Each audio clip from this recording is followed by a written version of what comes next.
ചെറിയ കൃത്യം ആയിരുന്നു, ചെറിയ കുറ്റം എന്ന വാദമായിരുന്നു പൾസർ സുനിയുടെ അഭിഭാഷകൻ കോടതിയിൽ ഉയർത്തിയത്. അങ്ങനെ ലഘൂകരിക്കാനായിരുന്നു പൾസർ സുനിയുടെ അഭിഭാഷകന്റെ ശ്രമം. ആ ഘട്ടത്തിലടക്കം ജഡ്ജിയുടെ ഭാഗത്ത് നിന്ന് ഏതെങ്കിലും തരത്തിലുള്ള വലിയ പ്രതികരണങ്ങൾ ഉണ്ടായിട്ടില്ല.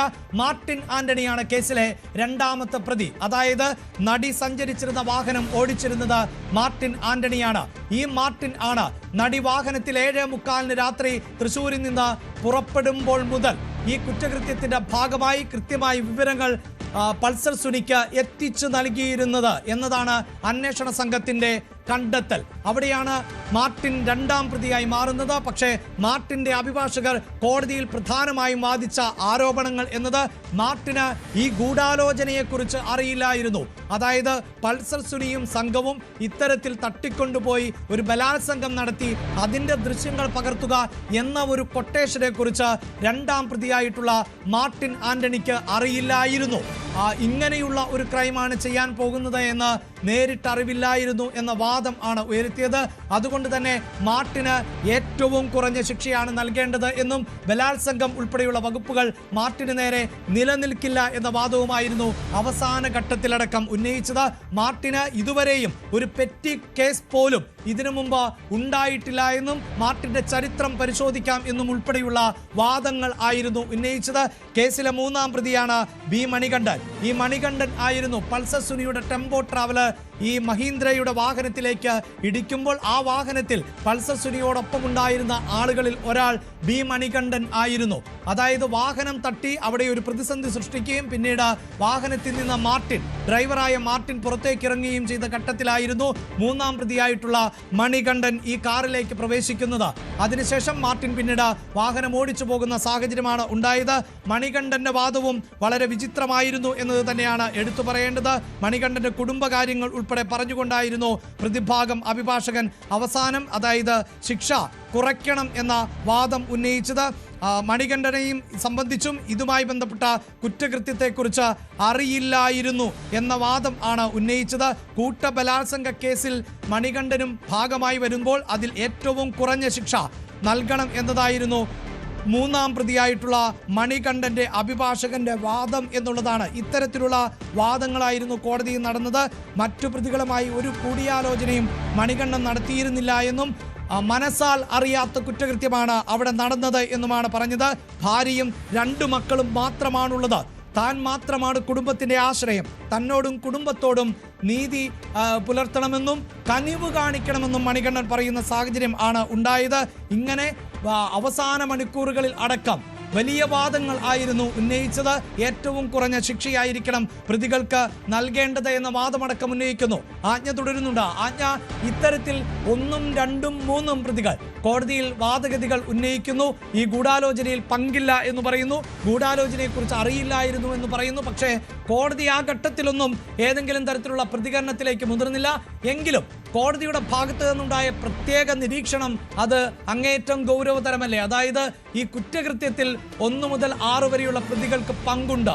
പക്ഷേ ബലാത്കാരം ചെയ്തത് അത് പൾസർ സുനി മാത്രമാണ് എന്ന നിലയിലുള്ള ഒരു നിരീക്ഷണം കോടതിയുടെ ഭാഗത്ത് നിന്നുണ്ടായല്ലോ.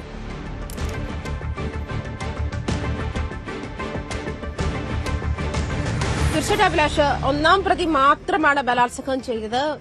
ശിക്ഷ വിധിക്കുമ്പോൾ മറ്റു പ്രതികളുടെ ശിക്ഷ വിധിക്കുമ്പോൾ ഇക്കാര്യം കൂടി പരിഗണിക്കണ്ടേ എന്ന് കോടതി പ്രോസിക്യൂട്ടറോട് ചോദിക്കുന്ന ഒരു സാഹചര്യമുണ്ട്. അതേസമയം ബലാത്സംഗം ചെയ്യാൻ പൾസർ സുനിയെ സഹായിക്കുന്ന ഒരു സാഹചര്യത്തിലേക്ക് മാത്രമായിരുന്നില്ല മറ്റ് 2 മുതൽ 6 വരെയുള്ള പ്രതികൾ ഉണ്ടായിരുന്നത് എന്നുള്ള നിലപാടിൽ തന്നെയാണ് പ്രോസിക്യൂഷൻ ഉറച്ചു നിന്നതും. പ്രോസിക്യൂഷൻ അത്തരത്തിലാണ് കോടതിയെ ബോധ്യപ്പെടുത്തിയതും. അങ്ങനെയാണ് 2 മുതൽ 6 വരെയുള്ള പ്രതികൾക്കും ഇതിൽ നേരിട്ട് പങ്കുള്ളവരാണ്. നമുക്കറിയാം 1 മുതൽ 6 വരെയുള്ള നേരിട്ട് ഈ കുറ്റകൃത്യത്തിൽ പങ്കുള്ള 6 പ്രതികളെയാണ് കോടതി കുറ്റക്കാരെന്ന് കണ്ടെത്തി ഇന്ന് ശിക്ഷ വിധിക്കുന്ന സാഹചര്യത്തിലേക്ക് പോയത്. അതിൽ 1-ാമത്തെ പ്രതി മാത്രമാണ് ഇതിൽ ബലാത്സംഗത്തിൽ നേരിട്ട് പങ്കുള്ളത് എന്നുള്ള ഒരു സാഹചര്യമാണ് കോടതി നിരീക്ഷിച്ചത്. അങ്ങനെയാകുമ്പോൾ 2 മുതലുള്ള പ്രതികൾ, അതായത് ഇവരെല്ലാവരും നമുക്കറിയാം കുടുംബ പശ്ചാത്തലവും കുടുംബത്തിന്റെ ഏക ആശ്രയം താനാണ് എന്നുള്ള സാഹചര്യങ്ങളും ഒക്കെ കോടതിയെ ബോധ്യപ്പെടുത്തി തന്നെയാണ്. ഇതൊരു സാങ്കേതികമായിട്ടുള്ള നടപടിക്രമമാണ്. എന്നിരുന്നാൽ പോലും അത്തരം സാഹചര്യങ്ങളൊക്കെ കോടതിയെ ബോധ്യപ്പെടുത്തിക്കൊണ്ട് തന്നെയായിരുന്നു ഈ 1 മുതൽ 6 വരെയുള്ള പ്രതികൾ കോടതിയിൽ ഇന്ന് ഹാജരായ സമയത്ത് അത്തരത്തിലുള്ള സാഹചര്യങ്ങളായിരുന്നു ബോധ്യപ്പെടുത്താൻ ശ്രമിച്ചിരുന്നത്. പക്ഷേ എന്നിരുന്നാൽ പോലും ഒന്നാമത്തെ പ്രതി ബലാത്സംഗം ചെയ്തു എന്നുള്ള കാര്യം സ്ഥിരീകരിക്കുന്നുണ്ട് കോടതി. അതുകൊണ്ട് തന്നെ 376D ഈ കൂട്ടബലാത്സംഗത്തിൽ ഈ മറ്റുള്ള പ്രതികളെ ഉൾപ്പെടുത്തേണ്ട സാഹചര്യമില്ല എന്ന് തന്നെയാണ് കോടതി മുന്നോട്ട് വയ്ക്കുന്നത്. അതേസമയം ഓടുന്ന ഒരു ട്രാവലർ ഇത്തരത്തിൽ കൊട്ടേഷൻ അനുസരിച്ചിട്ട് ഒരു സ്ത്രീ ബലാത്സംഗം ചെയ്യപ്പെടുമ്പോൾ അതിന്റെ ദൃശ്യങ്ങൾ പകർത്തുകയും അത് ഈ ട്രാവലറിൽ തന്നെ ഈ ആളുകൾ കൂടി ഉള്ള ഒരു കൂട്ടം ആളുകൾ കൺട്രോൾ ചെയ്യുന്ന ഒരു സിസ്റ്റത്തിനകത്ത്, ഒരു സംവിധാനത്തിനകത്താണ് ഇത്രയും സംഭവങ്ങൾ ഉണ്ടായിട്ടുള്ളത്. ഇതുകൊണ്ട് തന്നെ 2 മുതൽ 6 വരെയുള്ള പ്രതികൾക്കും ഒന്നാം പ്രതിക്ക് തുല്യമായ തന്നെ ഇൻവോൾവ്മെന്റ് ഉണ്ട് എന്ന് തന്നെയാണ് പ്രോസിക്യൂഷന്റെ വാദം. അതുകൊണ്ട് തന്നെ കൂട്ടബലാത്സംഗം തന്നെയാണ് നിലനിൽക്കുന്നത് ഈ കേസുമായി ബന്ധപ്പെട്ട് എന്നുള്ള ഉറപ്പിച്ച് തന്നെയാണ് പ്രോസിക്യൂഷൻ കോടതിയെ ബോധ്യപ്പെടുത്തിയിരിക്കുന്നത്. ഇതിൽ പരമാവധി ശിക്ഷ തന്നെ ഇതുമായി ബന്ധപ്പെട്ട് നൽകണം എന്നുള്ളതാണ് കോടതിയിൽ പ്രോസിക്യൂഷൻ ഉന്നയിച്ചിരിക്കുന്ന ആവശ്യം. ജീവപര്യന്തം തന്നെ നൽകണം എന്ന് തന്നെയാണ്. അതേസമയം നമുക്കറിയാം 7.5 വർഷക്കാലത്തോളം പൾസസുനി വിചാരണ തടവുകാരനായി തുടർന്നിട്ടുണ്ട്. അത്തരം സാഹചര്യങ്ങളൊക്കെ പരിഗണിച്ചേക്കാം ഒരു പക്ഷേ. മറ്റൊരു കാര്യം കൂടിയുള്ളത് പ്രത്യേകിച്ചും മാധ്യമങ്ങൾക്ക് എതിരെയുള്ള വിമർശനമാണ്. മാധ്യമങ്ങൾക്കും അഭിഭാഷകർക്കുമെതിരെ കോടതി രൂക്ഷമായ ഭാഷയിലാണ് വിമർശനം ഉന്നയിച്ചത്. മാധ്യമങ്ങൾ കോടതി വാർത്തകൾ റിപ്പോർട്ട് ചെയ്യുമ്പോൾ, കോടതി കാര്യങ്ങൾ റിപ്പോർട്ട് ചെയ്യുമ്പോൾ സൂക്ഷ്മത പുലർത്തണം എന്നുള്ള കാര്യത്തിൽ സൂക്ഷിക്കണം എന്നുള്ള കാര്യമായിരുന്നു കോടതി എടുത്തു പറഞ്ഞത്. അതുമാത്രമല്ല, അഭിലാഷ് നേരത്തെ സൂചിപ്പിച്ചതുപോലെ തന്നെ ഈ കേസുമായി ബന്ധപ്പെട്ട് 2017 ഫെബ്രുവരി മുതൽ നേരിട്ടുകൊണ്ടിരിക്കുന്ന ഒരു ആശങ്ക, അതായത് കേരളത്തിലെ സ്ത്രീ സുരക്ഷയുമായി ബന്ധപ്പെട്ടുള്ള